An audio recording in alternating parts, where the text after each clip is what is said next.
पेशवा बाजीराव बालाजीराव के विरुद्ध रानी ताराबाई का संघर्ष। ताराबाई के जीवन का यह पक्ष भी अत्यंत रोचक है। उन्होंने केवल मुगलों और अन्य मुस्लिम शासकों से ही युद्ध नहीं लड़ा, बल्कि मराठा साम्राज्य के भीतर भी एक गृह युद्ध का सामना किया। उनका संघर्ष मराठा पेशवा बालाजी बाजीराव नाना साहेब प्रथम से हुआ, जो कि बाजीराव प्रथम के समान ही एक सक्षम और प्रभावी शासक थे। पेशवा ने सत्ता का केंद्र सतारा से हटाकर पुणे कर दिया, क्योंकि उनका मानना था कि सतारा में ताराबाई की पकड़ अधिक मजबूत है। इससे ताराबाई और पेशवा बालाजी बाजीराव के बीच सत्ता नियंत्रण को लेकर तनाव बढ़ गया। 1740 के दशक में पेशवा को मराठा साम्राज्य पर पूरी तरह नियंत्रण से रोकने के लिए ताराबाई ने एक महत्वपूर्ण राजनीतिक कदम उठाया।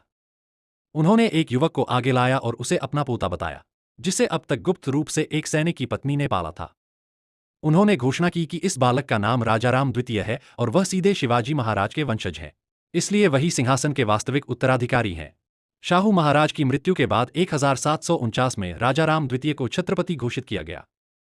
1750 में जब पेशवा मुगल सीमा पर युद्ध में व्यस्त थे, ताराबाई ने राजाराम द्वितीय को आदेश दिया कि बालाजी बाजीराव को पेशवा पद से हटा दिया जाए, पर राजाराम द्वितीय ने इनकार किया।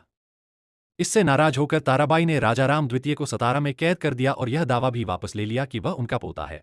ताराबाई ने अन्य मराठा सरदारों के साथ मिलकर पेशवा के विरुद्ध मोर्चा खोला, लेकिन शुरुआती सफलता के बावजूद अंततः पेशवा बालाजी बाजीराव ने ताराबाई और उनके सहयोगियों को भारी पराजय दी। उन्होंने ताराबाई से राजाराम द्वितीय को मुक्त करने का आग्रह किया, जो कैद में रहते मानसिक और शारीरिक रूप से कमजोर होते जा रहे थे। ताराबाई ने मना कर दिया और पेशवा भी सतारा छोड़कर पुणे लौट गए।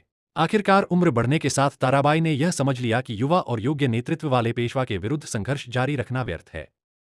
वे पुणे आईं और शांति वार्ता के लिए तैयार हुईं।